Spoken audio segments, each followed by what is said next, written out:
12 and Yeah, 13. that was certainly the range. That was definitely the range of the program. Yeah, so it was just ideal. I think you must be, they must be now about 68, and you, yeah, you would have to be in your 70s now. Yeah. And well, actually, Glendora, I'm in my low 80s. Oh, Yeah, so I've reached a pretty good milestone. But as you know, still feeling pretty good and still very active. oh yes, you sound wonderful. Well, Charles, I'm in my late 80s, 89.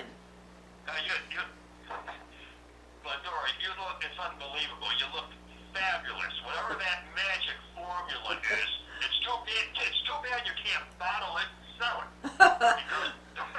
I think You look fabulous. I think it's vegan, Charles. I think vegan helps a lot. Oh, Yeah. Well, Now, when you, where did you go from Pittsfield? Where did you go to college? Colgate University. Oh, that's a good one, yes. Oh, yeah, I went to Colgate for 4 years. And then after that, even after Colgate, played professional baseball for 2 years. I played football and baseball at Colgate. You did? Majored in economics. Oh, that's great. And how did Colgate do those years when you were on their team? Well, we were always better than 500. We won more games than we lost. And here's the interesting part, though. Of course, we were a straight Division I team. I mean, we played against Syracuse and West Oh Point. my goodness, yeah. We played a tough schedule. They're still Division I, but now I guess they have a factor in it, Division I, like number 2. So they don't play the big boys. Name some of the other big schools at the Division I. Well, now the Division I now would be Ohio State, Michigan, Southern California, Alabama. Oh yeah, and we were Division I back then. And who else, Charles? Who else? What were the other teams? The other teams we played again, we played Syracuse, West Point. Wow. Yale, and Yale was very powerful at that time. Really? Very, very powerful. Princeton. We played quite a few of the Ivies. Yeah. And, so that was the area that we Wow. traveled. It was a lot of fun. Bulldog, bow, wow, wow, Eli, Yale. Yale, that's right. Oh yeah. And then tell me about your professional baseball, dear. Yeah, two years of professional baseball it started out as the New York Giants organization, but then in my second year, then it became the San Francisco Giants organization. Yeah. Now I was a professional baseball Class A player. Wow. But I did not make the major leagues. Really? Didn't quite make it. But anyway, I loved the 2 years, and I was involved with it, and had a wonderful time. And what was your position? What did you play? Left field. Left field. Yeah, left field. I could run fast, feel pretty good, had a pretty decent arm. It was just a lot of fun. It was a good time. I remember going to the Polo Grounds to see the Giants, huh? Sure. I do too. Yeah. That was fabulous. Yeah. So when they were in New York City, of course. Yeah. Yeah. And I remember Minnie Minoso. Oh, yeah. He was good. Yeah, he was good. You have to remember Willie Mays. Of course. Willie McCuffey. They had some great ball players. Juan Marichal.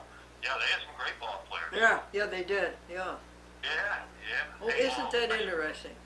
Well, is there anything else you'd like to tell us, Charles, about the SS Glendora? Or I guess we covered it. I think we pretty much covered it. Just it was a great show, wonderful for the youngsters, and adults enjoyed watching it too. I mean, so it was a good time to schedule TV and to look forward to a fun program. Yes. Charles, you did a fabulous job. Really? Oh, thank you. Well, no, it's all to the glory of God, dear Charles. Well, it certainly is. Did you come to the July 1st carousel? You must have. That's how I got your name. Yeah, I did, and I met you there. I recall meeting with you. We had a chat for just a short period of time. Yeah. But you were very busy. You were surrounded by a lot of people. Well, Charles, we hope to have another one first Saturday in July. Well, if we do, You I'll plan on attending. yeah, you and I will meet again, dear. Then we'll meet again, and I'll look forward to it. Yeah. Okay. Well, I appreciate your enthusiasm and your good cheer. Thank you, Glendora, and certainly nice talking with you. You bet. Charles, do you know why the boy invited 19 people to the movies? No, I don't. Because the sign outside said 18 and under, not admitted. Goodbye, my dear Charles. I look forward to seeing you again. Bye, Glendora. Same here. I'm looking forward to seeing you. Thank you. Bye-bye. Bye-bye. Joan Grossman, am I too early, honey? Hi. Hi, dear. What's doing? Would you tell us what you remember about the SS Glendora on TV? Yeah, I will. I have to say I was very little, but I remember watching you, and you'd come on, and you had the little outfit. I always remember the things you had around your wrist, the little wristband. Yeah, right. Well, I was like 3, 4, 5. I thought that was cool. And then we'd show Felix the cat cartoons. Yep. And then I always remember that I think you would do the commercial, you would talk about this sponsor. Yep. And unless I'm mistaken, it seems to me I remember you would demonstrate making HO oatmeal. What was that? What was that, Joan? Demonstrate what? Making HO oatmeal. Oh, yeah. Is that true? Yes, I remember. No, but I had forgotten. I'm so glad you refreshed my memory. I don't know. I just always remembered that and thought it looked really cool, but my mother would never buy it. She didn't? No. So I remember that, and I don't really remember too much else. I remember though we tune in every day because we wanted to see you. I don't know whether you were on at 5 or 5:30, sometimes late. Yes, it was. And Joan, how old were you then? I remember being maybe about 3, 4, 5, 6 years old, somewhere. My goodness, and you can remember way back then. Yeah, I remember that because then I don't know how long you were on the air. I remember there was somebody else who took over when you left. And they named him Captain Six, and I don't know how old I was. Maybe I was 7, but I don't think I was any older than that. And did that program last very long? I don't know. Several years, I think. We used to watch it for several years. Yeah. No, I mean the Captain one. I understand that didn't last very long. I don't know. It seems to me it was not 5 years, but maybe 2, a year or 2, 3. Were you all alone when you watched it, or did you have brothers and sisters? Oh, my older sister would watch with me. And how old is she, Joan? How much older? She's 3 years older than me. Yeah. Does she remember it the way you do? Probably, maybe even better, because she's the kind who has one of those photographic memories for stuff. But yeah, right. I don't know. I mean, you could try calling her. I have no idea where she is. She lives at the other end of the state. She lives outside of Boston. And do you live in Pittsfield? I do. Yeah. I do, yes. Yeah. Well, I think that's lovely that you share it with me, and you carried it in your heart all these years. Now, I want to tell you something. I don't know if you want to hear it or not. It's kind of weird, but I used to sing this little song, and I don't know. I kind of remember singing it, and my parents would tell me what I would say, and I would sing it, and they would imitate me with an accent, and I could sing it was nothing that I don't think I was You made it up. You want to sing it For for? you if you want. You want to sing to us now? Sure. Okay, go. With my own little kitty accent, I used to sing, "Oh, Glendora, pretty, pretty, pretty Glendora." And I would go around the house dancing and singing that. What fun, huh? Yeah, and I don't know why, but I'm sure I made it up. I don't think there was anything on the show that had that, but I used to go around singing that.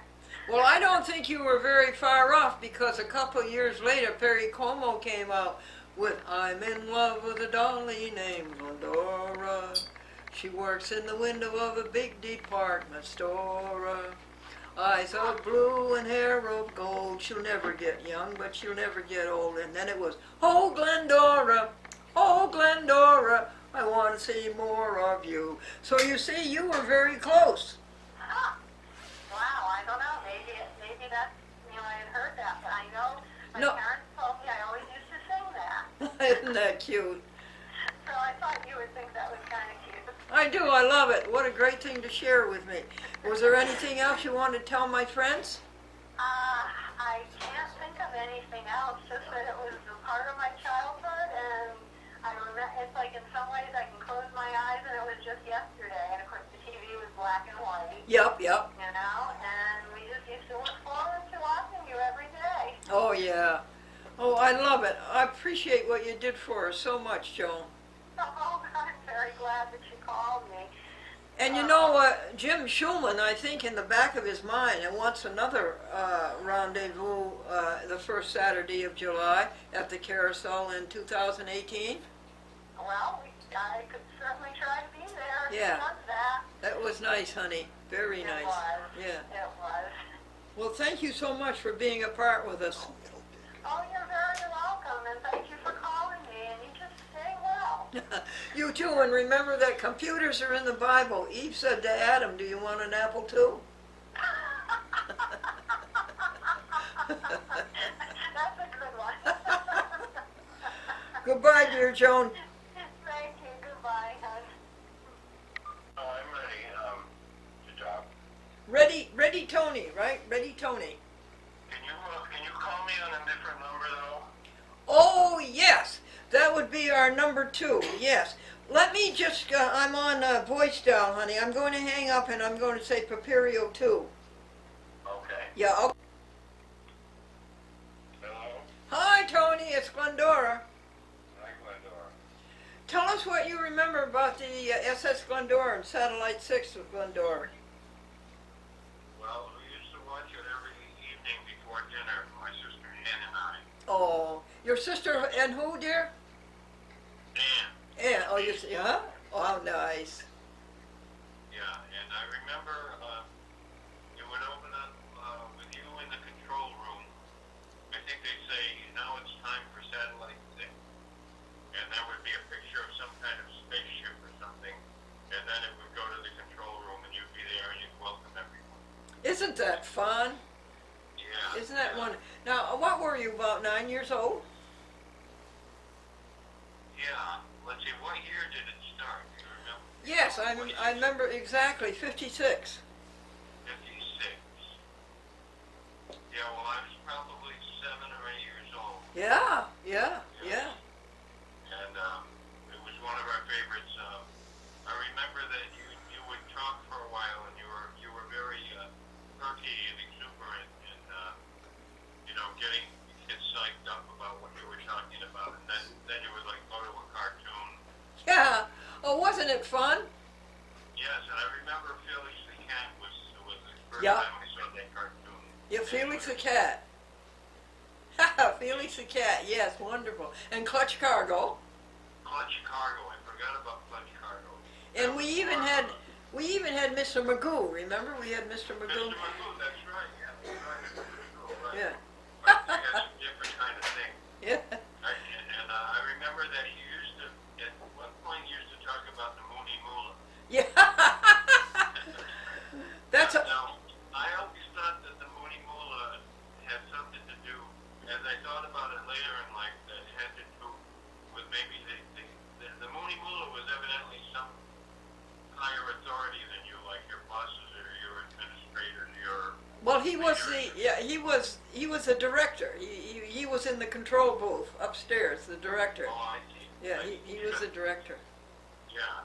So, And the moon, yeah, go ahead, honey. Well, the Mooney Moolah, I used to watch a show when I was, well, I didn't get it on a Pittsfield station, but in Springfield I got it, watched it at my grandmother's house, and it was called Rough and Ready, which is an early Hanna-Barbera cartoon. I remember And that. it's about a dog and a cat. I remember, yep. And they were traveling space and everything. I remember that, yep. And one of the things, the evil planet Death Star that they discovered out in outer space was called Mooney Moolah. That was the name of the planet. It was aluminum spelled backwards. Yes, I think that's where we got it. Yeah. Oh, well, we give Rough and Ready the credit. Rough and Ready, you get the credit. All right. Good for you for remembering. That's right, it was aluminum spelled backwards. And most of my spelling all my life has been backwards, so that fits in. Well, it's interesting because the art in the Rough and Ready show was pretty rudimentary cartoon art. It wasn't really highly detailed. Yeah. But the planet Mooney Moolah bears a striking resemblance to George Lucas's Death Star that he had in Star Wars. You really? Does it? Yeah, it's somewhat, yes. It's a round sphere with like an eye on it. And so the concept is there. I imagine George Lucas is probably similar age to me, and he probably watched Rough and Ready. Well, now that's interesting. You know. But anyway. And another, I just told Joan Grossman, one of your contemporaries, I just told her that out of that came the song, I'm in love with a dolly named Glendora. She works in a window of a big department store. Eyes are blue and hair of gold. She never get young, but she'll never get old. Oh, Glendora, I want to see more of you. Really? Yeah, that was Perry Como. You remember that? He came out with that in 57, I think. 58. Perry Como. My father was a big Perry Como fan. Yeah, do you live in Pittsfield? No, now I live in a town called Belchertown, which is next to Amherst. Yeah. Central Mass. Well, are you associated with the University of Massachusetts? Yeah, I was a physics lab director there for about 27 or 28 years. Is that right? What kind of a director? Physics lab, instructional laboratories. Wow! Yeah, Isn't that interesting? Yeah, the courses the students took in physics, I was responsible for providing their laboratories and their TAs and everything. Oh, I think that's very interesting. Where did you take your undergraduate? Well, I was an undergraduate at UMass, too. Uh-huh. And then where'd you get your doctorate? Well, I worked at UMass there, and I didn't have a PhD. Oh, but I worked at it for so long that they considered it that I was an expert, and they waived the PhD Sure. requirement, you know. Well, that's all right. PhD stands for Plowed Higher and Deeper. Yeah. And I worked my way up the hard way. You know. Yeah. Yes, bless your heart. And BA stands for Barely Adequate. And MBA stands for More Bad Advice. Oh, that's fun. Well, that's great. Where's your sister Ann now? Where is she, dear? Well, she lives in Pittsfield now, and she's retired. She was a nursing assistant most of her life. Oh, yeah. So she could have been more, but she was married to someone that she had to support. So Did she remember the show, Tony? yes, she remembers a lot. Yeah. I haven't talked to her about it in a long time. Well, yes. I think that Jim Schulman is planning another rendezvous at the Carousel, and I think it's the first Saturday in July 2018. Oh. Well, I'm not sure of that, honey. Okay, well, I'll keep an eye on the... Yeah. Oh, yeah. Maybe we'll meet again, right? Yeah. Yeah. One thing I wanted to say in retrospect, years later when I used to think about the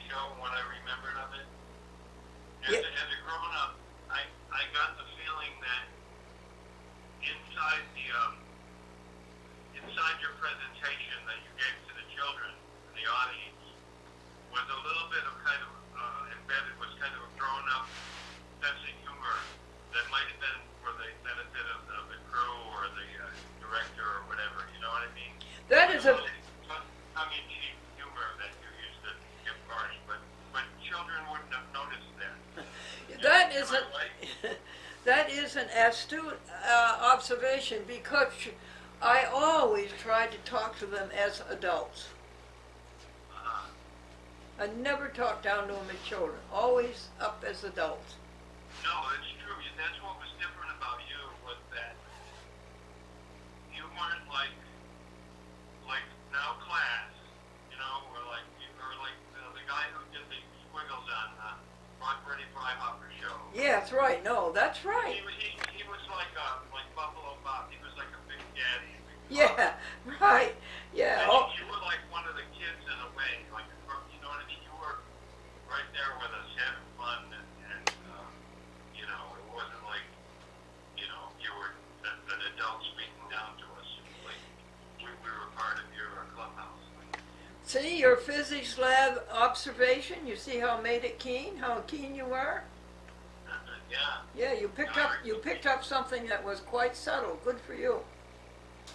Charles, I mean, I want to tell you about the the college president was relieved. This is a joke. The college president was relieved of his duties, and in his final speech before the board of trustees, he said, "I depart from this position the same way I entered it, fired with enthusiasm." Oh, it's so good to hear you laugh, honey. Well, Roger Marks told the dean, he says, when he was promoted, he said, well, since I stepped, he says, the dean said, well, since you stepped into my shoes, and Roger said, oh, so that's when I stepped in. Yeah, good. Well, we'll talk again. Okay, great. Yeah. Thank you. It was really a joy. Thank you, Tony. You're welcome. Thanks for calling. Any day. Bye-bye. Bye-bye.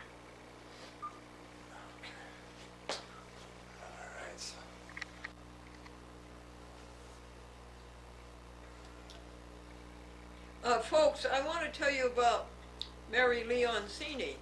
Her name was on the list, and her telephone number. And I called her 3 times, but she called me back and said that she never watched the Chat with Glendora. I mean, she never watched the SS Glendora. She never watched Satellite 6 with Glendora. So I don't know how I got confused there. But I think we got everybody else. Isn't that wonderful? Don't you just love it? Yeah. Now we're going to call Bobbi Reno. She has a very interesting comment to make to you. Okay. Isn't this voice style a phenomenon? Okay.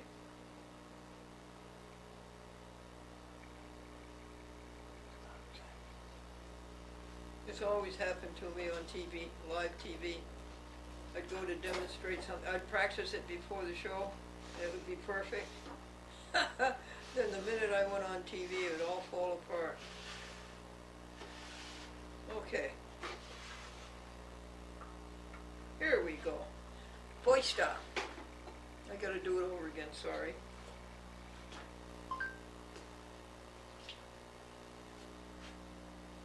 I'm in love with a dolly named Glendora. She works in the window of a big department store. Eyes of blue and hair of gold. She'll never get young, but she'll never get old. Oh, Glendora, I want to see more of you. Here, Gregory, will you dial it for me?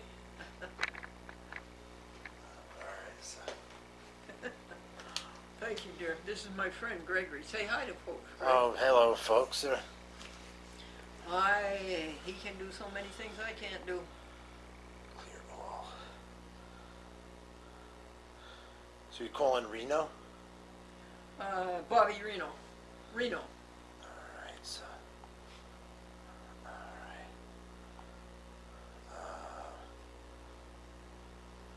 I think that's the end of them, huh? I think that's the end of them. This has been a very interesting documentary. Here it is. Now all I have to do, folks, is string it together. It's already over 4 hours long. And then I'm going to send the raw footage to Jimmy Talbot, who watched the show when he was 7 and is now a film producer in Beverly Hills. And then I'm going to send it to Bruce Agoga, who worked for Fox Sports, It's ringing.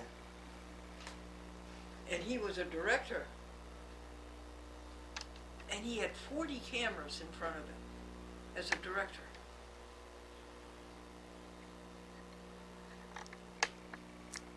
Hey, Bobby? Bobby? Yeah, I'm here. Hey, Bobbi Reno, how are you, dear? Hey, I bet it's at 5:30, but it's good. Yeah, I'm sorry about that. You want me to call you back? No, but it's perfect timing because I just got in. Oh. So we're good to go. We're good to go. Well, now, all my people are in front of you, Bobby, and they want to hear your memories of the SS Glendora and Satellite 6. Okay. Go right ahead, dear. Go. Go. Okay.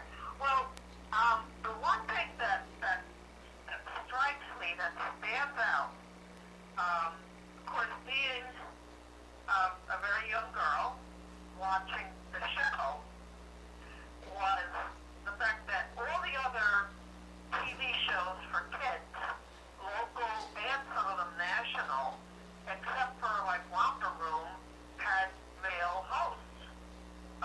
Romper Room had the traditional teacher type of thing. You know, not that that's bad, but the woman on there was a teacher. But all the others, you had people who were playing the captain of a ship and so forth like that. Well, Glendora was the first woman who was hosting a show like that, and not only that, but she was the captain of a starship. And that was even before Nichelle Nichols was on Star Trek as Lieutenant Uhura. We're talking, into the late 1950s and so forth like that. That was the thing, because it just struck me that it was a role model for little girls to be something other than nurses and teachers and so forth like that. Not that that was bad, but it was something to be other than that. And to be on there and be the captain of a ship was just incredible. Very, very good observation, Bobby. Well, that's what struck me about that, because it was Glendora and Satellite 6. I mean, Glendora was a hero to me, and it was a very early hero to me because I was still a little kid, and like that. But that was the thing, and I do remember also. I wanted the cups for one thing, and I wanted my mother to get me the cups, but of course, didn't know how to do that or where to get them or anything like that. Oh, yeah. And I do remember that we had to, when we went to the store, we had to get rock stoves, and we had to get rock stoves, and it had to be mixed the way Glendora mixed it. All over the tablecloth, right? And stand there watching my mother with helping the Moscow out, and mixing it in with the milk. So you have to do it like Glendora does it. How old were you, Bobby, you think? I think I was probably 7 or 8 years old. Really? Yeah, I was about 7 or 8 years old during that. Watched it every night, and but that was the thing for me, because watching the other shows like Captain Kangaroo, watching The Good Ship Popeye, things like that, they're all men. That was women, and that was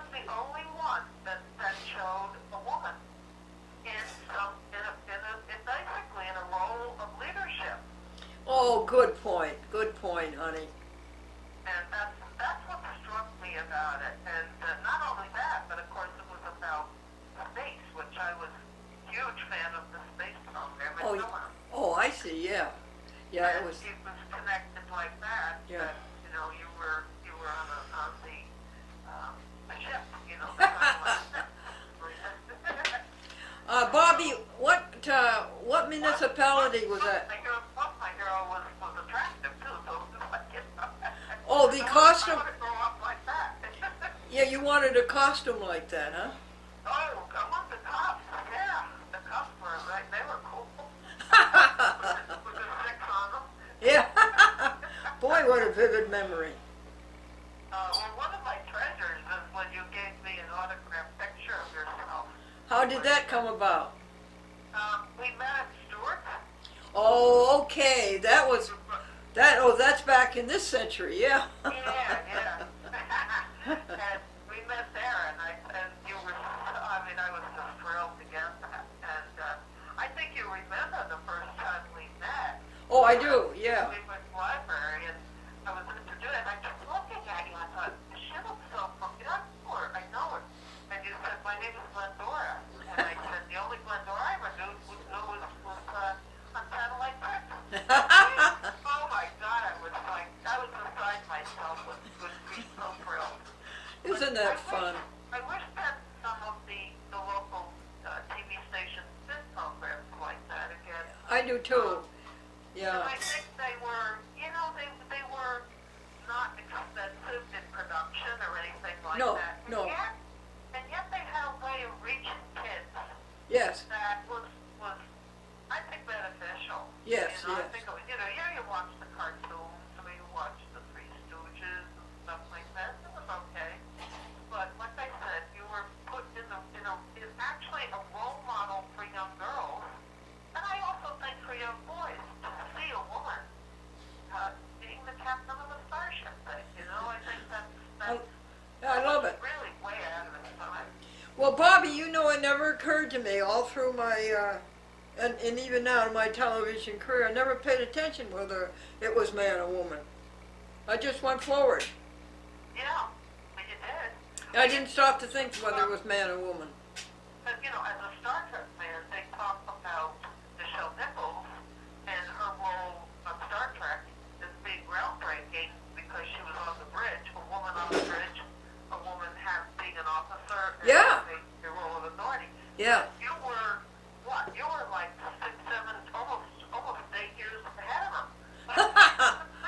Yes, and of course she lived in the era when the woman push came. In the beginning of it, yeah. Yeah. The beginning of it. Yeah. And, because it was even unusual to see a woman have her own TV show. And,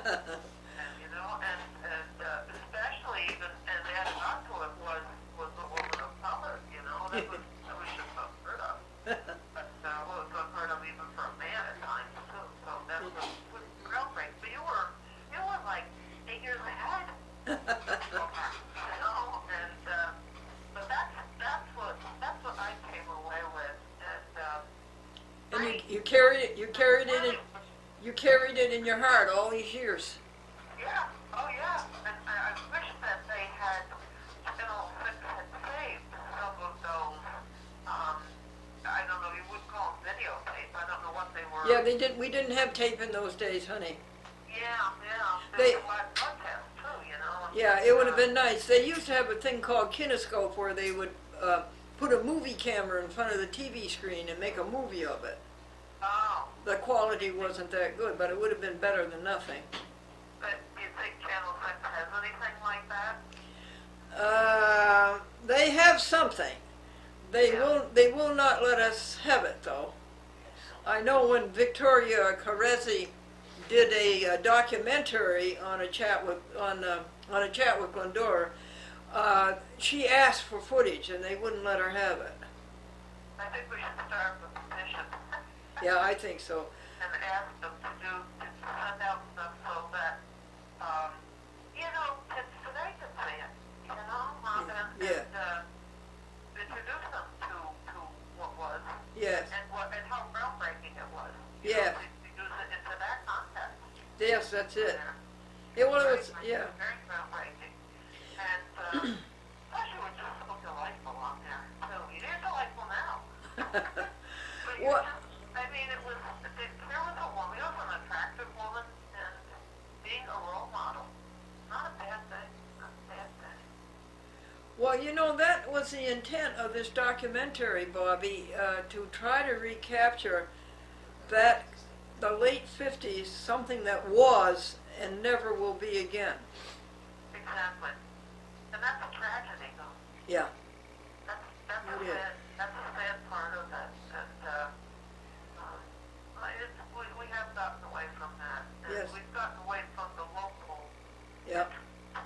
of that, too. Yeah. And I feel bad about that. I remember in the teenage bars, Freddie Pfeiffer, Freddie Pfeiffer show. Yes. I remember all of those, and the good chip Popeye, and of course Satellite 6. All of that was I think it was great for kids. What town, You were the top. You were the top. Bobby, what town did you live in? Greenbush. It was in East Greenbush. Yep, always lived in East Greenbush. I see, Always. yeah. I kind of had that feeling. I moved 3 times, but all within East Greenbush. Well, Bobby, I'm going to try to get to your lecture. I would be interested in hearing it. Yes, And, it's very interesting, and gee, I checked the weather, and it's supposed to be okay. Okay, hon. The weather's supposed to be good, and I don't know what kind of a turnout we'll have. I've advertised Yeah, it. that was another thing. I wanted to be a person there for you. Yeah. Yeah, and well, we'll see what happens. Yeah, we'll see what happens. I'm going to do this again in the evening later on in the Yeah. month. So, Okay, honey, we'll talk again soon. right. Wait, I have to find a joke for you. Oh. Let me. Can we do the interview? What, dear? Oh, the one about. No, you've heard that one. Let me try another one. No, I'm asking you, do we just do the interview? Oh yes, we're all done, honey. No, you're still on. You're still on. I'm trying. That was really a chat with Glendora.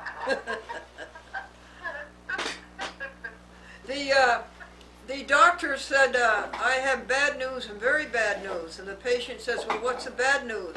The doctor says, you have 2 days to live. And the patient says, well, what's the very bad news? The doctor says, I forgot to tell you yesterday. You take care, dear Bobby. Thank you, dear. All righty, Okay, I'll see you we'll soon. see ya. Bye-bye, hon. Bye-bye.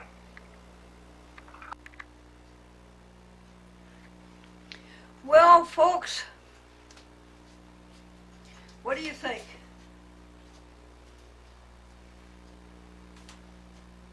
The SS Glendora, a TV show in the last half of the 1950s, when television meant so much to people.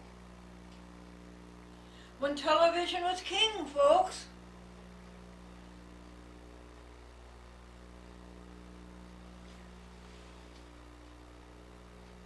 Did we do a good job getting the idea across to you that it's something that was and never will be again?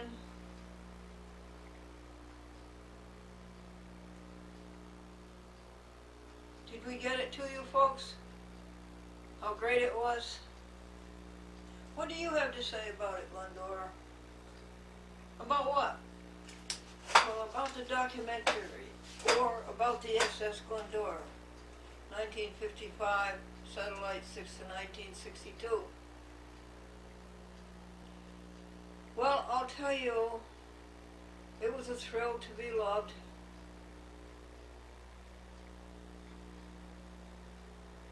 To be accommodated, to be provided with everything you needed or desired or convenient, to be favored, to be obliged. It was great. To mean so much to people, wherever you went. No question about it. But I wasn't the great person that they thought I was. I was trying and I was looking for it, and it took many, many years after that. Are you the person now that you wanted to be then? Yes, I am. I was 27 then. Now I'm 89. Took a long time, didn't it? Why did it take me so long to learn that after all is said and done, the only thing that really matters is how you treated others? For the most part, I treated others very, very well. But some of those who were close to me, I did not treat well. But I know the difference now. And the peace rules in my heart as one body. And I am thankful.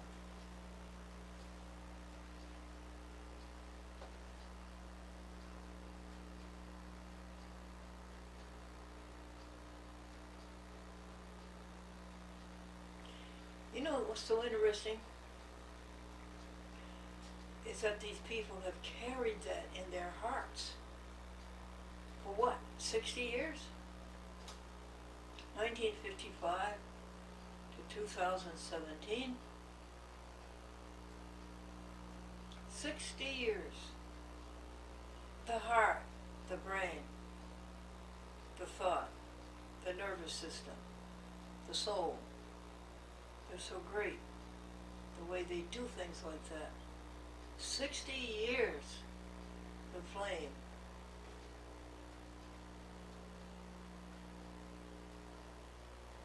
Twinkled in their hearts. And in mine too. And the intent was right. Oh, the intent was so right.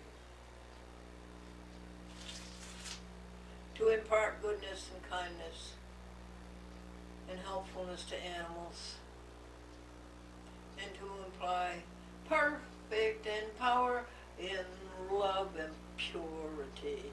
The intent was certainly there. And it was realized. It was actuated.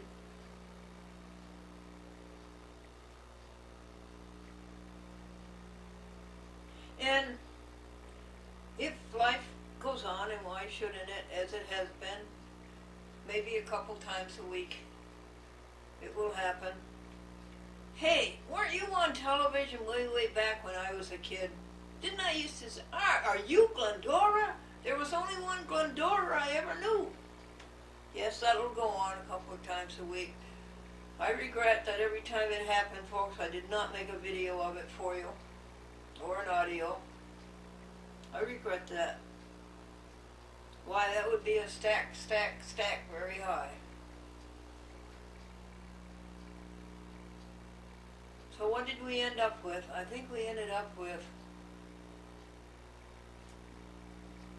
4 hours, maybe 5. You know what I'm going to do? Before I touch the raw footage, I am going to make a copy. That'll be about 5 hours for Jimmy Talbot, who is now a filmmaker and a documentarian in Beverly Hills, California. And what started him out on that was as a little boy, 9 years old, 4th grade. He was a volunteer on the SS Glendora, and he was given full adult responsibilities. And as I repeat, I always treated them as adults. They were my equals, maybe above me. And they all seemed to remember that, and they all felt it. It's a good thing to remember. Teach a child as an adult. Treat a child as an adult. What does Paul say? When I was a child, I spake as a child. I thought as a child, I understood as a child. But now that I am a man, I put away childish things. Let's bring that up to date. A chat with Glendora. Let's bring that up to date. When I was selfish and egocentric, I spake as somebody selfish and egocentric. I thought as somebody selfish and egocentric, and I understood as somebody egocentric and selfish. But now that I am enlightened, this is you. Not I, but you. But now that we are enlightened, we put away selfish and egocentric things. What did I start to say? That we will send Jimmy Talbot a copy of this, and we'll put it on 2 DVD discs, 2 hours each. And we'll say to Jimmy Talbot, filmmaker, documentarian, would you like to play with this? Would you like to make a documentary? No money involved because they're professionals and the costs are astronomical. And then I will send it to Bruce Gogan in Pittsfield. And as I told you, Bruce was really super high-powered in his career as a director for Fox Sports in Detroit. And when the Detroit Lions, when the games were there, he was the man in the control or in the truck with 40 cameras, 40 TV sets. So we could not possibly afford those prices, astronomical. So would you say, would you like to play with it? Would you like to make a documentary? And then we will go ahead and make our own, our style, which is reality TV ever since 1955. There was no other way to do it. Reality TV, there was no other way to do it. Straight from the shoulder. You look into that camera and you talk to people as though you were talking directly to somebody's eyeballs. There's no other way to do it. No contrivance, no artificiality, but the way things are. So I guess that's my epilogue. Is that an epilogue? To the whole experience of making the SS Glendora documentary. And I suppose this will be another enormous undertaking. I suppose we should make the story of a chat with Glendora.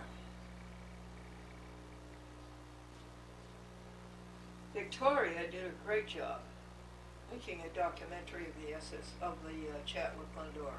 That came with cable TV in 1971. Broadcast TV started in the 50s, okay, 53. 20 years later, cable came. There's sort of two different careers, in a way. But I will claim, I will acclaim, I will shout in a loud voice that Glendora is the longest running television performer, both broadcast TV and cable TV, and still going. Like 1953 to 2017, 18.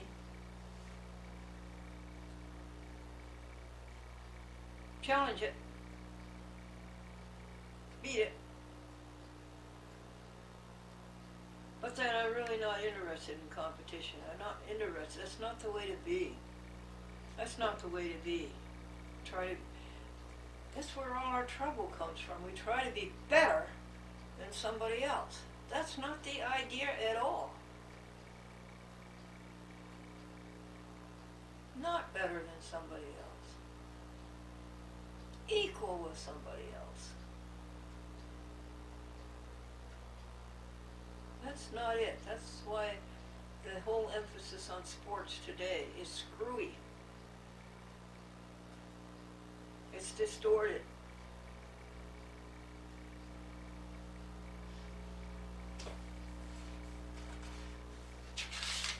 So I suppose we should go ahead and make a documentary of a chat with Glendora and all of its ups and downs, although Helen Dewey did a good job in that in the Lucent article, didn't she? For American International College, Springfield, Mass. Okie doke. These are jokes I'm about to give you for Facebook. A joke a day on Facebook. You've heard of the TV show 60 Minutes? Well, the name of this show is 30 Seconds. And it's a joke every day. I'd like to hear you laugh.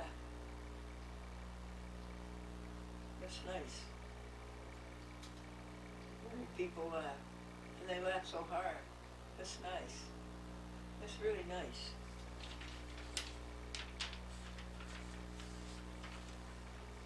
Five, 4, 3, 2. Ed likes his doctor, folks. But it makes Ed kind of nervous when the doctor stores his hypodermic needles in a dartboard.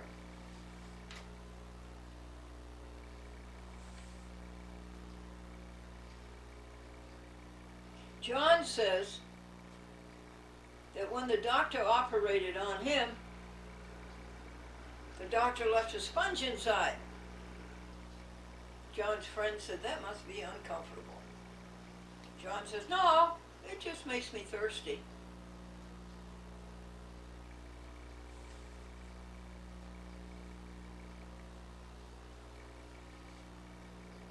Two women were talking, and one said, did your dad die a natural death? And the other one says, no, he had a doctor.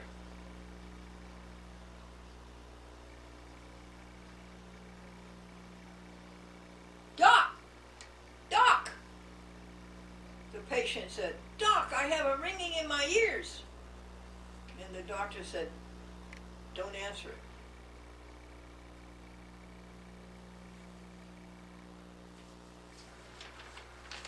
The doctor said to the new patient, now let us start by making a record of your medical history. Number 1, do you pay your medical bills?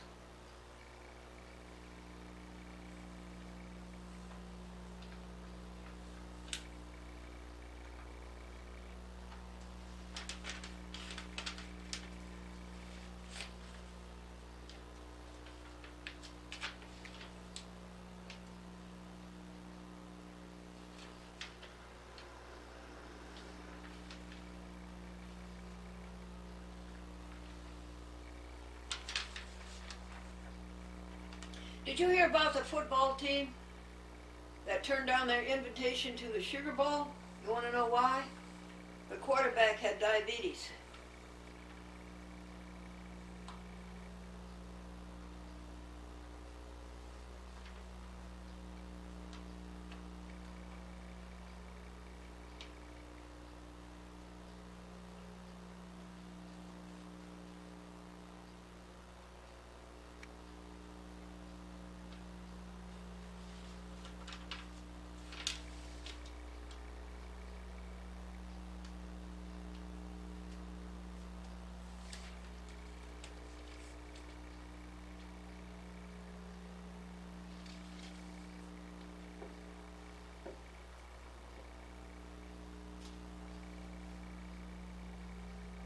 The eye doctor said to the athlete, can you read the bottom line of that chart?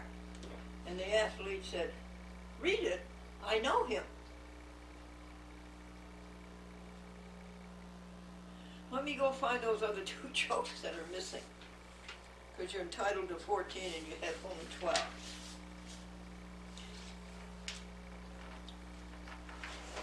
There's a very JVC, Japan Victor, camcorder for sale on the marketplace on Facebook. And the person wants, it has a remote.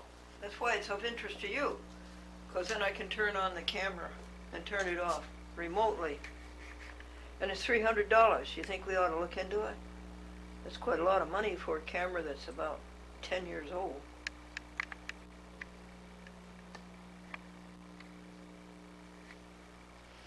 Okay, I can read them. Here I say that we We have too many sports and too much competition, and all these jokes are about football.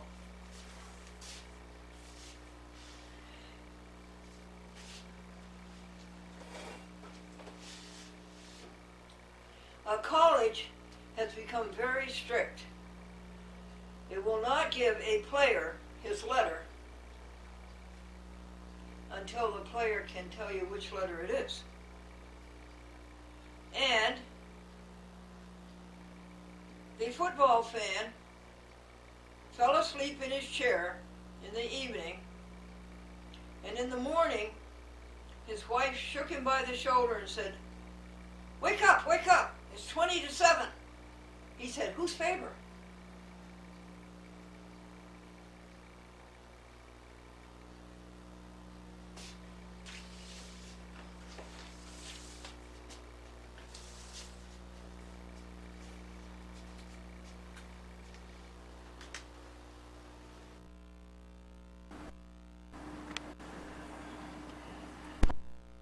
Everyone, my name is Bobbi Reno, and I'm the East Greenbush town historian. And today the program is on Edmonia Lewis, who was born in Greenbush, New York in 1844.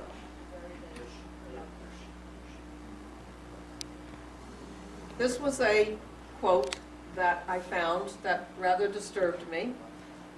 Never yet could I find that a black has uttered a thought above the level of plain narration. Never saw an elementary trait of painting or sculpture. Thomas Jefferson, from the Notes of the State of Virginia, 1787. A rather disturbing quote. I don't want you to praise me, for I know praise is not good for me. Some praise me because I am a colored girl, and I don't want that kind of praise. I had rather you would point out my defects, for that will teach me something. Edmonia Lewis. When she was asked why she sculpted, Edmonia Lewis replied, to do something for race, something that will excite the admiration of other races of the earth. Edmonia's early years are vague, very vague. And keeping in mind that people of color, Native Americans, African Americans, did not have records such as birth certificates, marriage certificates. And that may be the reason why Edmonia's early life and the documents regarding her are vague. It could also be because of discrimination. The years of her birth have been recorded between 1840 and 1845. However, an application for a passport was discovered, which, although it's very hard to read, indicates that she was born in Greenbush, New York. This was an application that Edmonia had filled out when she left Boston to go to Rome in 1865. Edmonia described her father as a full-blooded Negro and her mother, Catherine, as a full-blooded Chippewa. A wild Indian, she described her mother, whose complexion was copper color with straight black hair. Edmonia's Indian name was Wildfire. Her given name was Mary Edmonia Lewis. In the book Child of Fire, Mary Edmonia Lewis and the Problem of Art History's Black and Indian Subjects by Kirsten Pye Buick, an excellent book, claims that the evidence suggests that Edmonia's mother, Catherine, was born in Canada to a mother who was part African American and Ojibwa.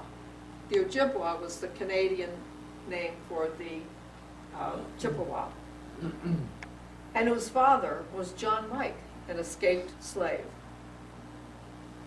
Edmonia's mother, Catherine, lived with her parents on a reservation called the Credit River Reserve, which is near Lake Ontario. In Canada, Native Americans living on a reservation are entitled to an annual payment from the Canadian government. Membership in the tribe, though, came from the father, and since Catherine's father was black, the Council of Tribal Elders excluded him and his family from receiving this payment, and also pressured and encouraged them to leave the reservation. discrimination was everywhere. Records show that the family moved to Albany. Eventually, Catherine married a black man with the last name of Lewis, who was from the West Indies and was described as a gentleman's servant. What happened to her first husband, we don't know. Samuel Lewis was Edmonia's older brother. He was born in 1832, and soon after, the family moved to Newark, New Jersey. Early in 1844, they moved again to Greenbush, where Edmonia was born. By the time Edmonia was 8 years old, both her parents had passed away, and she was raised by two aunts on the Chippewa Reservation. She was influenced by the Chippewas' matriarchal society, which the women had powers of property, legacy, decision-making. The Chippewa prized steely integrity and restrained emotional expression, sort of like Vulcans on Star Trek. I have a brother who went to California and dug gold. When I had been 3 years with our mother's people, he came to me and said, "Edmonia, I don't want you to stay here always. I want you to have some education." This was Samuel. Samuel had gone out west, where he dug gold, and he became very successful. He opened businesses in Bozeman, Montana, and this was in the 1850s, where he opened barbershops. And when you think about it, he was a man, he was an African-American man, who became an esteemed citizen of Bozeman, Montana, and a successful businessman. His life is also, I think, very interesting. With Samuel paying her tuition, Edmonia began her schooling at a boarding day school, Captain S.R. Mills in Albany. I have not been able to find this school or who this Captain S.R. Mills was at all. But she stayed there, reportedly, for 4 years. From 1856 to 1858, she attended New York College, which is in McGrawville, New York, or was. McGrawville is out toward the southeast part from Buffalo. They did not know what to do with me, she was quoted, because they discharged her for being too wild. She was still under her influence of the Chippewa culture. Edmonia then enrolled at Oberlin College, which she attended from 1859 to 1862. A little bit about Oberlin. It was established in 1833. It was a very progressive college, one of the first to allow African Americans, people of color, and women to attend college. One of their brochures have said that the people of color, the African Americans, Native Americans, have experienced intense challenges and immense accomplishments since their joint founding in 1833. Its African American and other students of color have used education, activism to influence the college, the town, and beyond. Their efforts have helped Oberlin remain committed to its values of freedom, social justice, and service. But it was not perfect, and by the 1880s, after the Civil War, when the evangelical idealism had kind of faded after the Civil War, the school began segregating its black students. This is a picture of Oberlin College in the 1860s. It's kind of a grainy picture, but it was the best that I could find of what it looked like back then. It's still in existence today. It's still a very prominent college in the United States. This is Marion F. Doscombe. She was head of the female department at Oberlin, somewhat of a stern-looking lady. But a little bit of side information about her. She was a woman who was a staunch abolitionist. However, she did not favor women's rights. But I found in a publication from the Granite State Monthly, volume 32, published in 1902, that she had a connection with the Underground Railroad. Just a little interesting footnote of another person in Edmonia's life that is an interesting person. Edmonia was admitted to the 3-year preparatory course headed by Mrs. Daskell. Edmonia had difficulties adjusting to life at Oberlin, as you can imagine. Being raised by the Chippewa, she was indifferent to materialistic values. And she, of course, was not schooled in the niceties of young ladies' talk, so she struggled with her cultural identity. She was considered too independent to risk. It was at Oberlin where she discovered and found her talent and love of art. She was intelligent, she passed her studies without a problem, and she began eventually to adjust, making friends with 2 girls from nearby towns. And it was also at Oberlin where she started to identify more with her African American heritage. This is the house where she stayed at Oberlin campus. It belonged to the Reverend John Keep and his wife. Reverend Keep was a man who, again, an abolitionist, and he also championed women's rights and the rights of women and African Americans to a college education. In 1835, he cast a deciding vote to allow women and Africans to attend Oberlin. This is a more modern day picture of his house on the campus today. That's how it looks. This is where things took a dark turn for Edmonia at Oberlin. The Cleveland Plain Dealer headline: Mysterious affair at Oberlin. Suspicion of foul play. 2 young ladies poisoned. Suspect under arrest. In January of 1862, the 2 girls that Edmonia had befriended went on a sleigh ride with 2 young men who were reportedly, but not confirmed, but reportedly sailors. Now, Oberlin had rules. Oberlin, the town of Oberlin, was a dry town, and of course the college was a dry college. The women, young people at Oberlin, the young men and women, were not allowed to fraternize unless accompanied by a chaperone. And of course, alcohol was strictly forbidden. But the 2 young girls broke the rules, and they went on a sleigh ride with these 2 young men. Prior to going on the sleigh ride, they drank hot spiced wine. Again, they brought the alcohol onto the campus. And they got very sick on the sleigh ride. They almost died. They accused Edmonia of spiking the hot spiced wine with cantharis, better known as Spanish fly. Again, the question is raised, why would Edmonia Lewis do this when they were going on a sleigh ride with 2 young men? Edmonia said she was innocent. She didn't do this. However, she was still arrested and charged with poisoning these 2 young girls. The gentleman on the picture on the right is John Mercer Langston. He was a prominent African-American lawyer, and he represented Edmonia with these charges. He was a graduate of Oberlin College himself, and he had a distinguished career. He was president of Howard University, and he served in the Congress of the United States. He is a very distinguished-looking gentleman.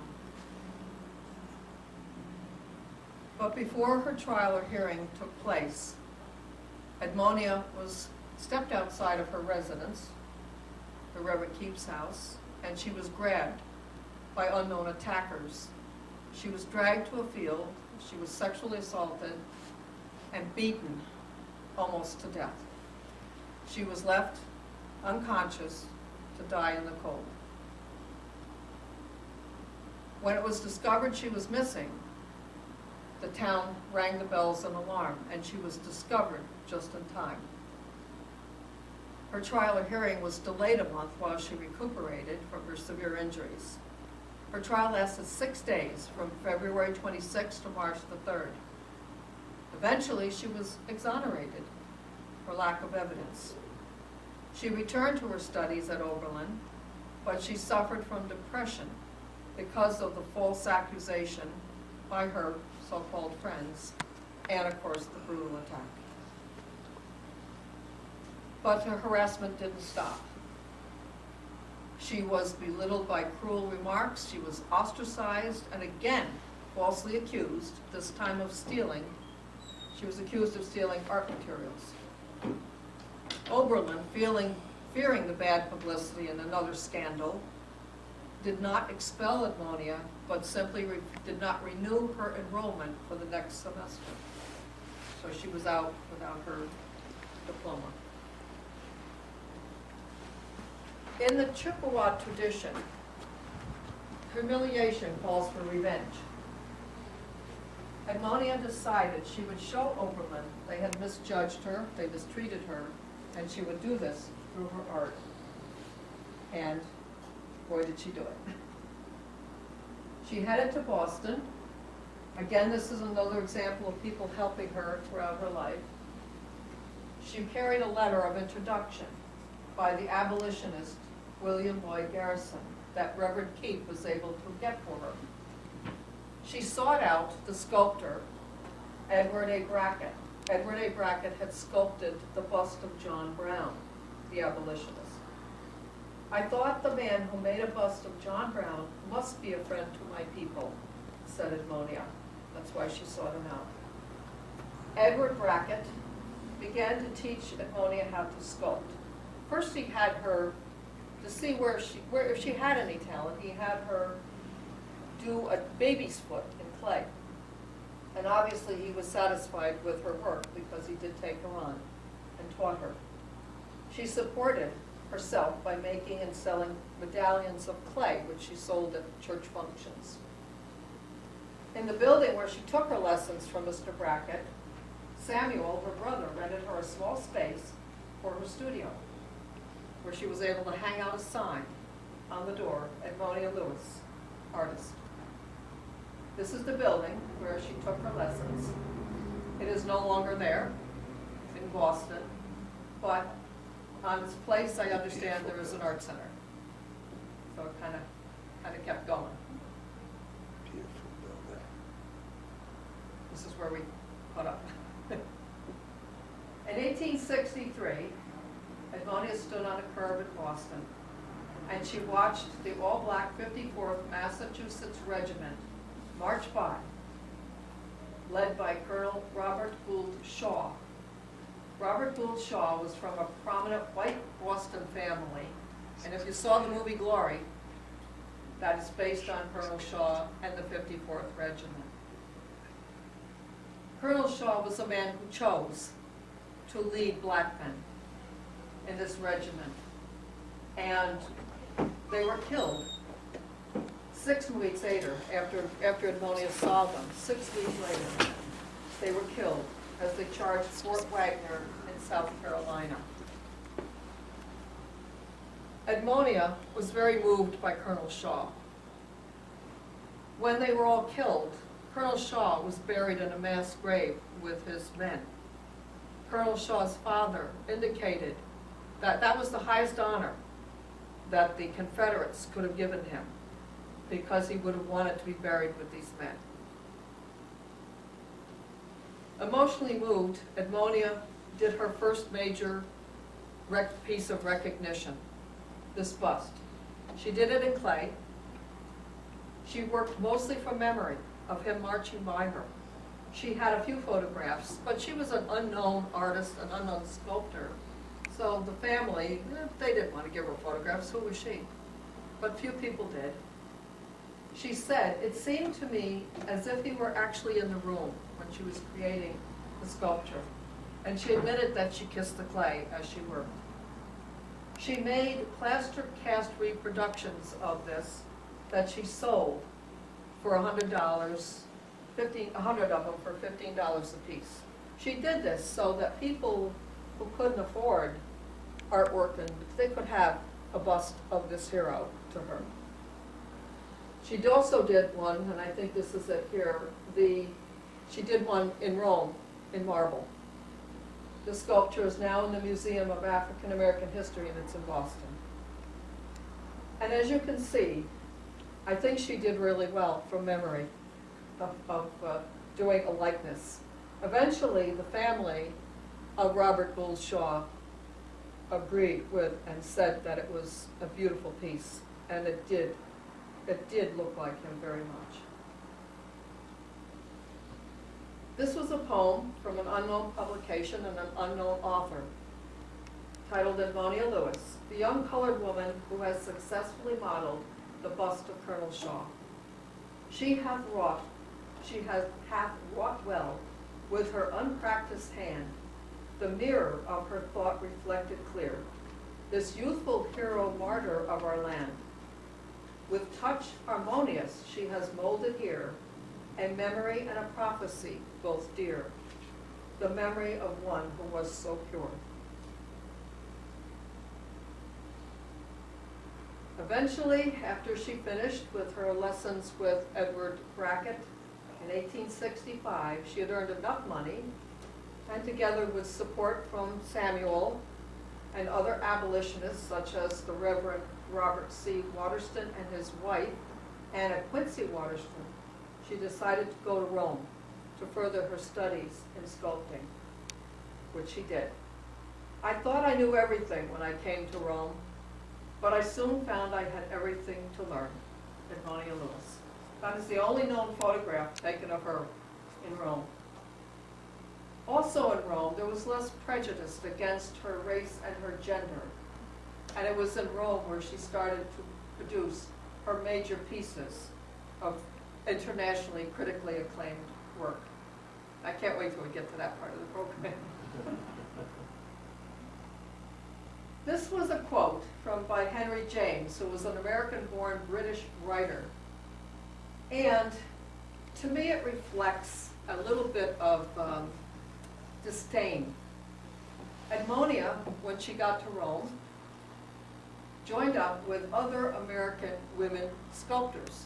Now you think about it, in these days, they were doing something that mostly white males did. So of course they congregated together to support each other. But his quote, he referred to them as that strange sisterhood of American lady sculptors who at one time settled upon the 7 hills in a white Mammarian flock. And when I read that, I had conjured up, what does Mammarian mean? I had conjured up really kind of like a negative insult there. I thought it was kind of distasteful, but then I learned what Mammarian means. Does anybody know what it means? It means marble-like. So, but it still has a kind of a condescending quote from this article. I was practically driven to Rome in order to obtain the opportunities for art culture and to find a social atmosphere where I was not constantly reminded of my color. And this part I think is very profound. The land of liberty had no room for colored sculpture. Edmonia Lewis. Here comes my favorite part. These are her works, her major sculptures.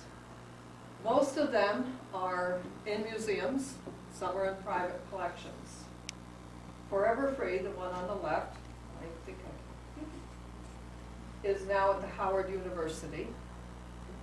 If you will note, as we go through these, you will see that the themes of freedom, the themes of African Americans and Native Americans run through her work entirely. The bust of John Brown, that was destroyed in a fire. This that she did of Henry Wadsworth Longfellow, she did in Rome. Again, she saw him on the streets and started, because she had admired the Song of Hiawatha and so forth, she started to do this bust. Longfellow's brother came in out of curiosity and saw the work she was doing of his brother and got Henry Wadsworth to come in and sit for her so she could finish it. And Moses, when she was a student in Rome, it was not unusual for the students to copy the masters in their education and their learning. I don't have a picture of Michelangelo's Moses, but it is real close. She's very close to Michelangelo's sculpture. Immense talent. This is one of my favorite pieces, the Head of Christ. It is now in the Bute family collection in Scotland. This is Haggard, another favorite piece of mine, that is now in the Smithsonian American Art Museum. Minnehaha is down in the Metropolitan Museum of Art along with Hiawatha. And I'm very desperate to go down there to see them. This is an unknown lady, a portrait. It's now in the St. Louis Art Museum. And the Marriage of Hiawatha is in the Kalamazoo Institute of Arts. Major pieces, beautiful work. I think that her work is extremely delicate. The carving in marble is just the detail and the softness that she creates out of the marble. This is Hygienia. It is in the Mount Auburn Cemetery in Baltimore. Just a little footnote. On Memorial Day, I was visiting St. Agnes and Albany Rural. And I'm going through the old sections, and I thought, I wonder, because Professor Richardson, in talking with me on the phone, she said, Bobbi, I think I'm going to send you on another Edmonia project. I said, what's that? She said, we think there are lost pieces of Edmonia's work in upstate New York. Could there be in these cemeteries? I don't know.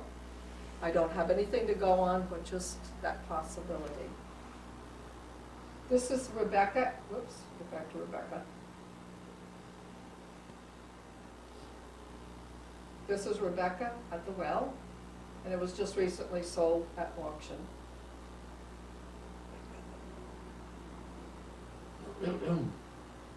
This is the old arrow maker and daughter. It's from Henry Wadsworth Longfellow's Song of Hiawatha, carved in Rome in 1872. It is also in the Smithsonian.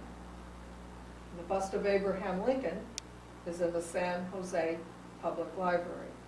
As you can see, her work is spread around to many, many places and properly taken care of. This is the bust of Anna Quincy Waterston, as you know, the wife of Robert Waterston. Then they helped finance Edmonia in Rome. And she also wrote a poem titled Edmonia Lewis. 'Tis fitting that a daughter of the race, whose chains are breaking, should receive a gift so rare a genius. Never pause, nor place, fashion or wealth, pride, custom, caste or hue, can arrogantly claim what God doth lift above these chances and bestows on few. I think that's beautiful. This is her most famous piece, The Death of Cleopatra. It was missing for a while, and eventually Dr. Richardson was contacted when it was discovered. This is a survivor on its own. She carved it in Rome in 1876, and she brought it to the United States for the 1876 Centennial Exposition in Philadelphia. Then it was placed in storage while she went back to Rome, placed in storage so it could be presented in 1878 in Chicago at their exhibit. Then it was purchased by a racetrack owner in Chicago who had it placed on the grave of his favorite horse on the grounds of the racetrack. The horse's name, Cleopatra. It was in the deed that this statue should remain on the grounds of this racetrack. However, the racetrack closed and it became a golf course. Now, can you imagine? I doubt it was on the fairway, but can you imagine this massive statue sitting there in a golf course? After the golf course closed, and during World War II, it became a munitions factory. And here's Cleopatra sitting there among all of that. And after World War II, the post office built a bulk milk carrier center. And Finally, Cleopatra got moved to the heavy equipment storage yard.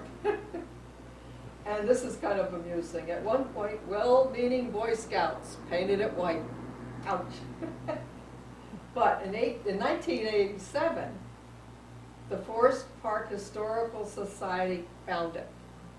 They didn't know quite what it was, but it was like, oops, we think we've got something here. And Dr. Richardson was called. And she went to see it, and she describes when they took the cloth off of it, and she saw that it was this missing piece. She was amazed. It is now in the Smithsonian. The Smithsonian spent $50,000 to restore it. And it is now in the Smithsonian. As you can see, it's quite a big, massive work, but it's her most famous piece. That's the details, and you can see how delicate she sculpted the details of the shoes. If there was some damage left, there was some damage to it, but it's minimal, and the Smithsonian was able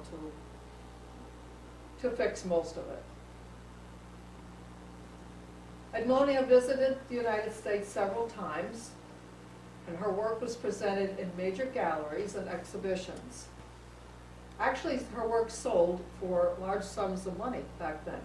This was from the New Orleans Picayune in 1873. Edmonia Lewis has snared two $50,000 commissions.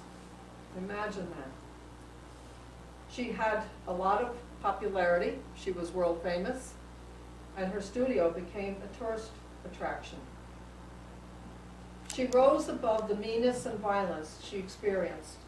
In the courage of those who fought against slavery, struggled against the oppression of women, and in the spirituality of Native Americans, and ultimately her religious faith, Lewis found her great themes. In her work, she obtained a dignity. In her own life, she was often denied. Years of silence have deprived most Americans of knowledge of her historic achievements. She is a heroic and legendary figure in American art. Harry Henderson, author of The Indomitable Spirit of Edmonia Lewis, a narrative biography. Lydia Maria Child had this profound statement regarding Edmonia and her will. What she undertakes to do, she will do, though she has to cut through the heart of a mountain with a penknife.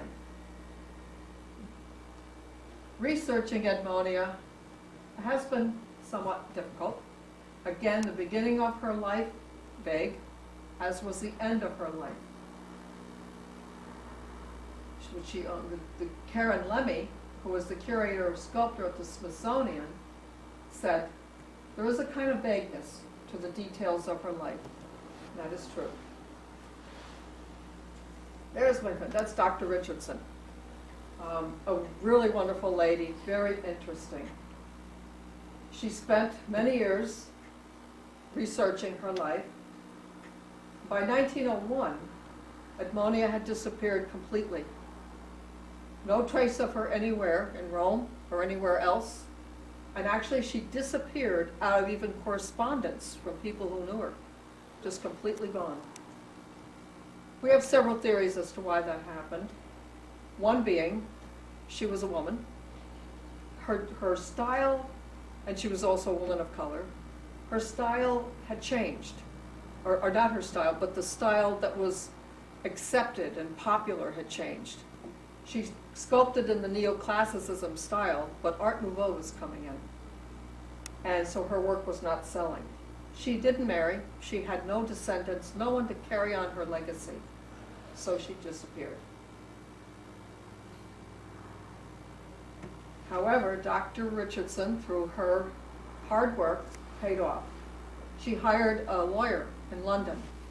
And the lawyer found census records indicating that Edmonia was in London, and also found Edmonia's will and her burial records. Edmonia died in the Hammersmith Infirmary in London on September 17, 1907, of Bright's disease, which was a chronic kidney ailment. She was buried September 20th, 1907, in St. Mary's Catholic Cemetery grave number 350C, a cemetery on Harrow Road in London, England. Edmonia all her life was a devout Catholic. In her will, Edmonia stated she wished to be buried in a dark walnut coffin. She requested that her death notice be published only in the tablet publication, a Roman Catholic publication that is still being published today, and wanted a simple statement with no mention of her accomplishments. It simply read, Edmonia Lewis, spinster and sculptor.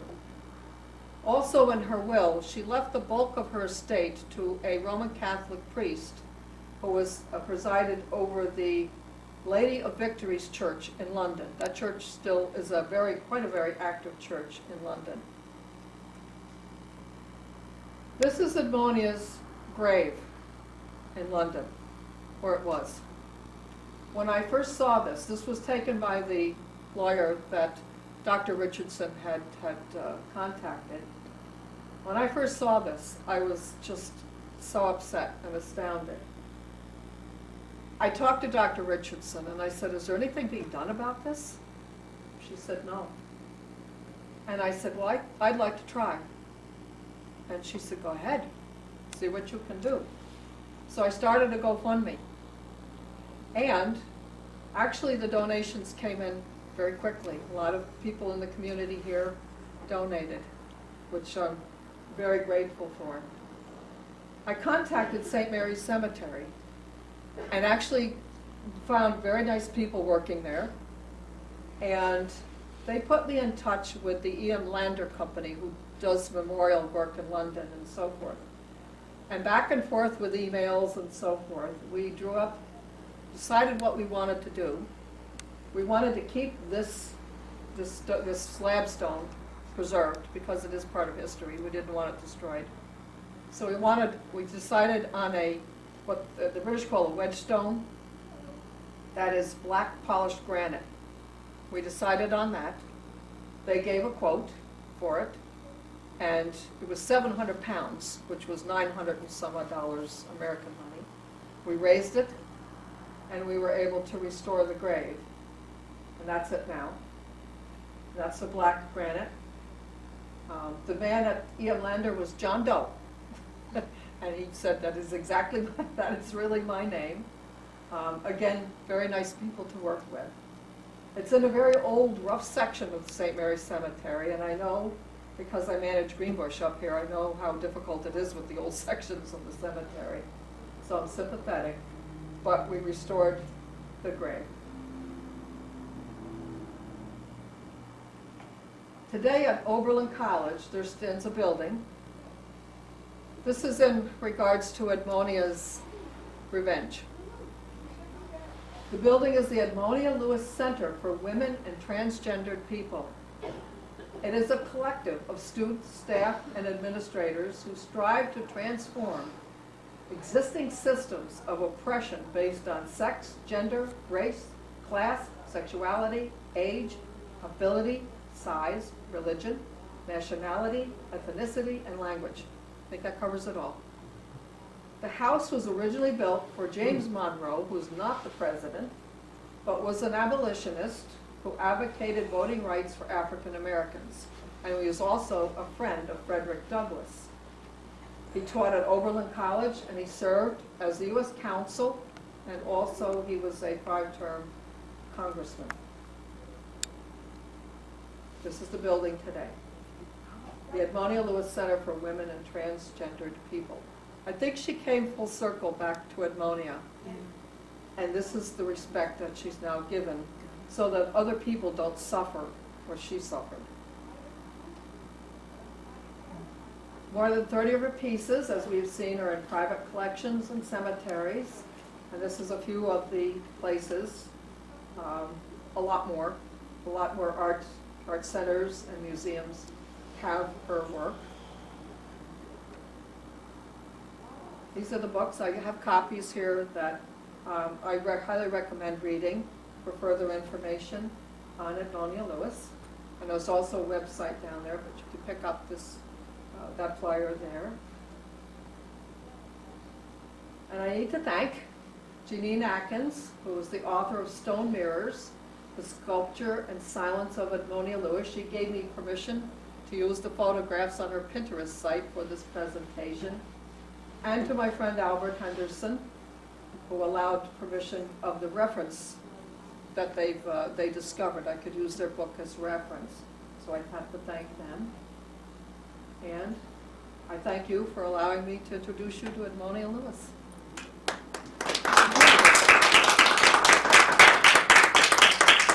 Any questions? Bravo, encore. Any questions on Edmonia? Anything?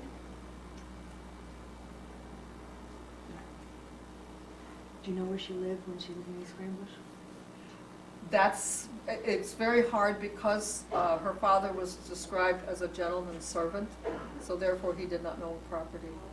And looking back on the census, when you had people of color, they were just listed as like a black male, whatever, no names or anything.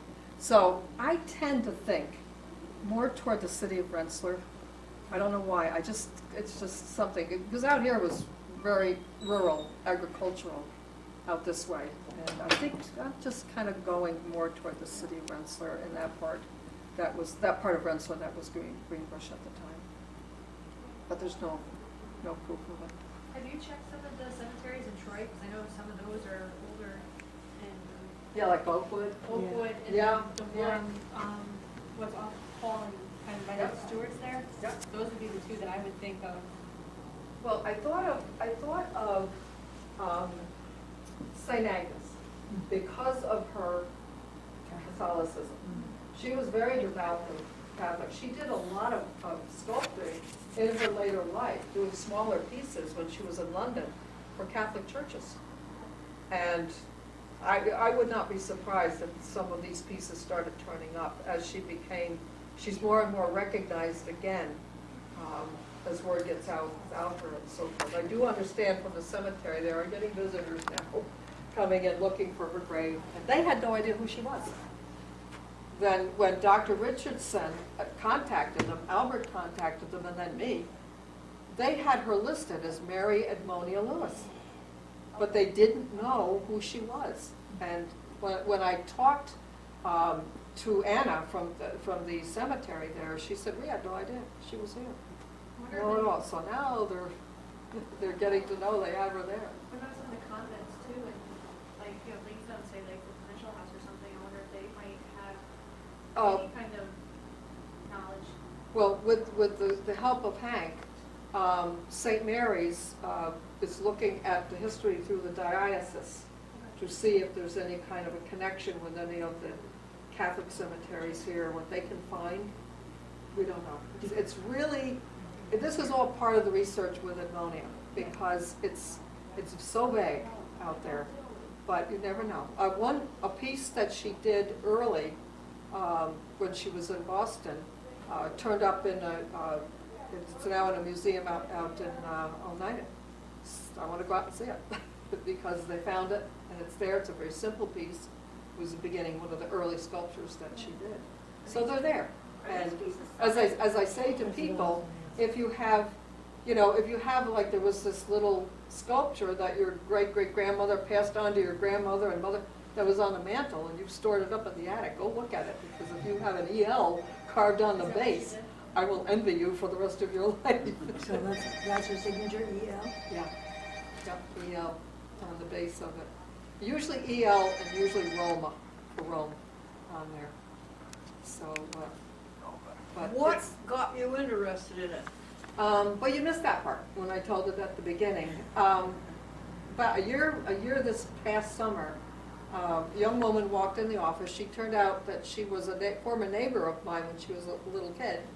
And she said a friend of hers who does commercials locally here had found out about some kind of production in New York City regarding this artist born in Greenbush named Edmonia Lewis, and had I ever heard of her? I said, who? He said, no, I've never heard of her. So I started to look around and do some research, and I found an excerpt from the biography that Albert and his father had done. I gave that to her, which satisfied the woman, but I decided when I read that, I said, I got to know more. And I bought the book that Albert had written, and Albert and I stay in touch with each other on Twitter and so forth like that. So that's what started it. And I read the biography, and I was just completely blown away by this woman's life, her courage, her talent, everything. So I was talking with Dr. Richardson, I said, we have to re-educate people on this woman. I think it's very relevant today. I think that her perseverance to do what she wanted to do and not let anybody sway her from becoming, which was at the time a white male-dominated career, she did it. She persevered. And so I think it's relevant today as well. I had the thrill and privilege of having you on my radio show not that long ago. Yeah. When am I going to hear it? They're working on the web page, so I can tell you what's going. The responses were, the numbers were just incredible. And it's called Homo Radio, those who don't know, and obviously actually 51% of our audience is totally straight according to Arbitron, so you're a great straight ally. Two questions come up, and of course everybody gets nervous when you ask about the sexual orientation of an individual that you don't have. So that's my preface. With that said, I'm going to go on it. The marble gathering on the hill, that beautiful. I had not heard. Mammarean flock. Thank you. The white Mammarean flock. Can you? My first question is, can you expound upon that anymore? I mean, that was all women, and They were all women. There was, again, there was some rumor. Okay, why are these women all living together? One thing was brought out that some of them dressed like men. The thought is, there's no proof there, one way or the other, and not that it should matter. But the women, think about this. The women were working with these big pieces of marble. They're not going to get up there in a skirt, especially a long skirt. They're going to dress in the work clothes of men. The men who sculpted, they're going to dress like that. They congregated together because, again, they were in a career that was dominated by white males. They weren't in the house cooking, raising the children. Most of them were unmarried. So that led to these type of discussions. Whether it was true or not, we don't know. It doesn't matter. well, that's You know, it's the last road I'm going down from where I'm seated. But the inclusivity of these people, of everyone, is a beautiful thing, and that's where they were looking. And they brought in people that were. They had their conflicts, but they also had their support of each other too. They went to Rome because, first of all, Rome in Rome was the beautiful white marble that was available to them, to all the artists there working. But also because trying to get into more of the European culture that was less discriminating, but not quite, as the American culture was, and still is. Second question, is the Spitfire persona is fascinating. Wildfire. Wildfire, excuse me. I get in trouble. That's when somebody holds up the sign and says, Ray, the Alzheimer's kicking. She sounds like someone who would have had a cadre of really close friends, social. And I haven't read these wonderful, research things. I'm so busy doing prep for the show. But were there any references in them to close male or female or friends? No. None? No. Nothing that we found. She seems to have been somewhat singular. Whether, again, it was the culture with this person of color being somewhat of a brisk nature. In other words, not knowing, even in abolitionist cultures, there still was a place for people of color to behave in a certain way and stuff like that. It may have been that reason. Wildfire, I think, is appropriate in the sense that probably she demonstrated her independence, her personality early on. Samuel's Native American name was Sunrise. That is also somewhat of him because he was a man who supported her. He didn't have to. He could have left her there and headed out to Bozeman and the West and did what he wanted. But she was fortunate to have support. But I think there was support from not only her brother, but the people around her, the abolitionists, because they saw this immense talent in this woman. And I think that that's what helped her get the support from these people to continue on and do her artwork. She's tremendously talented. Mutually exclusive of that, final comment and question, the beautiful facility or home that they have there for women and transgender. The transgender folk are so thrilled that such a facility existed. Do you have any details on how do they bring people in that are hurting and house them, or what is the? I don't know the details of what they do.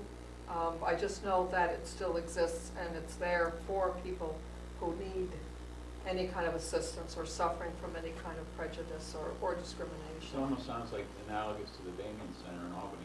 That's, maybe you can I contact them. definitely will, yeah. Thank you, thank you. You know, and find out and let me know. Because it's, to me, it represents her coming around, have that on the college campus. She got the respect in that sense that she was not granted when she had to leave the college. Thank you. So, Has your story been in the newspaper or on local television? I'm sorry? Has the story of Edmonia and your work been on the TV or in the local That, newspaper? one of the, I think it was channel, it was Time Warner at the time, Spectrum now, I think, came in and interviewed me here at the office, but did a very brief interview, all that, like that. And I think it was in the paper. This was way, way back when I first started doing it. Well, you were in the Rensselaer Beacon way back. It was in the Beacon. I remember the Beacon. Yeah. I remember that. So, yeah, that's it. And there is refreshments back there. There's cookies. So, if you don't eat them, the employees here will eat them. Bobby, do you want the people to hear some jokes? Yes, tell us some jokes. Act two. Are you? Right, quiet. We're looking at really good guests here, so. You want the microphone? No. The teacher said, Johnny, I think you cheated on the test. I think you copied the answers of the girl next across the aisle. The first question was, who was the first president of the United States? She wrote Washington and you wrote Washington. And the second question was, who was president during the Civil War? She wrote Lincoln and you wrote Lincoln. And the third question was, who was president during the Louisiana Purchase? And she wrote, I don't know, and you wrote, me neither. Very good. And the, come around, honey. Come around. The college president was relieved of his duties, and his last speech to the board of directors was, I depart from this position exactly the way I entered it, fired with enthusiasm. And why did the young man take 19 people to the movies? The sign outside said 18 and under, not admitted. And I see all these chairs here, and that's like the Maine, down Maine farmer, they're rather reticent, they don't talk much, they don't like company much. And he was sitting in his kitchen, and all of a sudden, he was inundated by a flood of relatives. And they all stood around, and one of them finally got up enough courage to say, it seems there's not enough chairs. And he says, yeah, plenty of chairs, just too much company. Do you know about the church that had the Bible selling contest? And the man who sold the most Bibles stuttered, and he stuttered rather seriously. And the parishioners said, what did you say to the people to sell the most Bibles? And he said, I just said, do you want to buy a Bible, or do you want me to read it to you? I have to tell you something. Back when I was, 8 or 9 years old, this would have been in the late 1950s, early 1960s, on Channel 6, 5 o'clock, every weekday afternoon was Satellite 6 Oh, yeah. with Glendora. Yeah. And That's Glendora, she was the captain of a spaceship. This is for children's programming. She was the captain of a spaceship. I watched her every afternoon. And to think about it, most of those programs back then, when they did wonderful local programming, which they don't do anymore, the children's programs, the host, except for Romper Room, were all men. Yep. But she was a woman who was the captain of her spaceship. And she wouldn't take any guff on the mini moolah and all of that. Right. She wouldn't take any guff. But to me, as a young girl, watching this, she was captain of a starship. Mhm. And that is, I mean, that was why I watched it all the time. She was my first, she was before Lieutenant O'Hara on Star Trek, Yes. you know? And she was the first woman on a spaceship in a position of authority. And I would tell my mother, because one of the sponsors was Bosco, the chocolate drink. Mhm. And she would mix the drink. She pumped the thing and mixed the drink. And I would tell my mother when she made Bosco for me, you gotta mix it like Glendora. I wouldn't drink it unless it was mixed like Glendora did it on the TV. And I wanted her cups. She had these metal with Channel 6 on there. Whatever happened to them? To whom, Bosco? Your cups. Oh. She's saving them for the museum.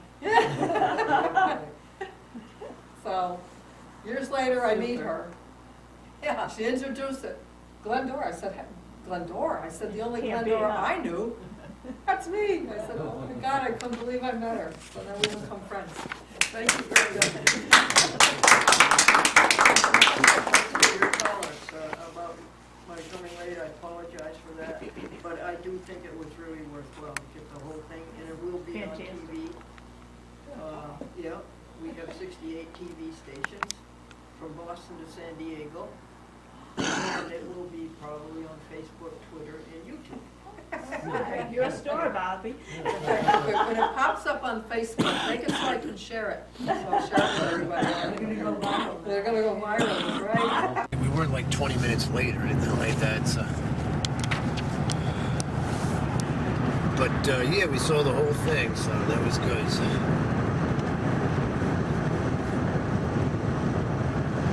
Okay.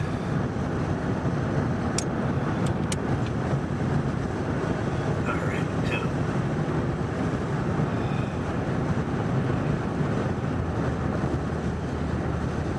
I'm so glad we went and supported her.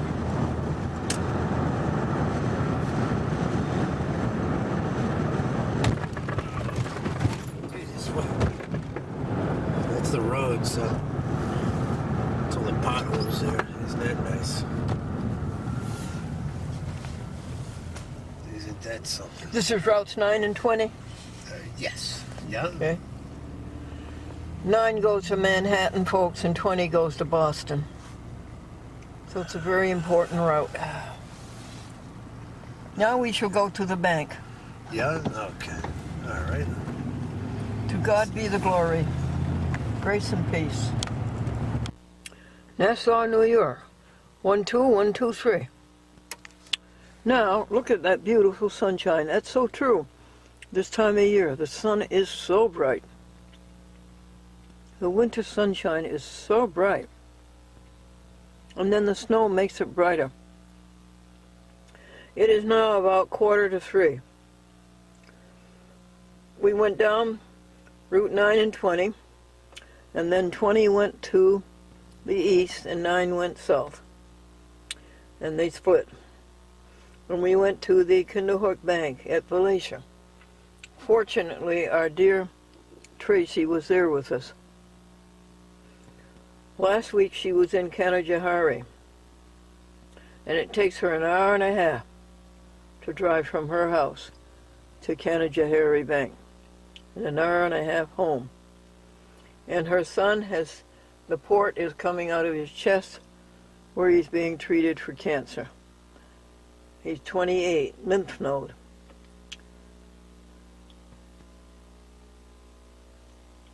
And healing. It was associated with an automobile accident, they think.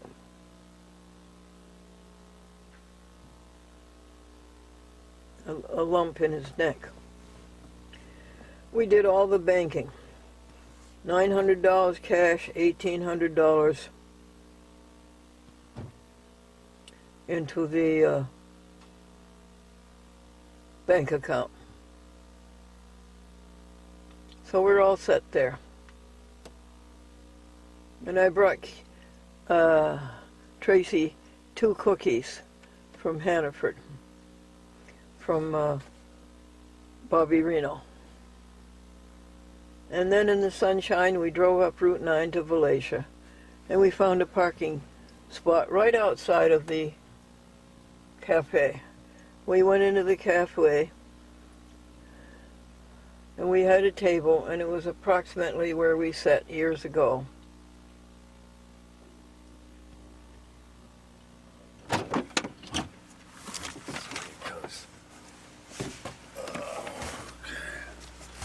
Here we go. And we ordered 3 grilled cheese. Well, look at QPTV. Good for them. Oh, this is from Vegan Essentials. I think it's kibble. That's kibble right there. So Oh, yeah. .com's kibble. Oh, excuse me. Thank you. And alrighty, we can put all of that right in there, dear. Under the zipper. Yeah, you want to do that, or all right? Yeah, So, just put it right there. okay. You have change? Yeah, there's Just like put it in your pocket. some change. I'm talking about silver change, right? Okay, all right. Thank you. My, you did that fast. Come on, baby. Doesn't want to start now. Truck doesn't want to start now. What am I doing? And we ordered 3 grilled cheese, 3 glasses of water, and 3 hot chocolate. And I interviewed Doris and asked her all these questions that she would like to talk about. Excuse me.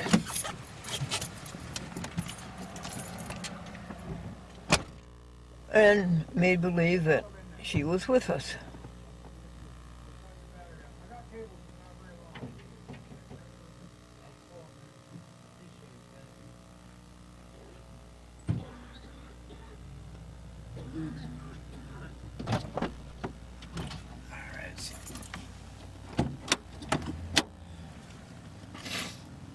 Okay, here we go. And that is complete. Yeah, he's got That to. is complete. He's gonna help me jump start the truck here quick. So.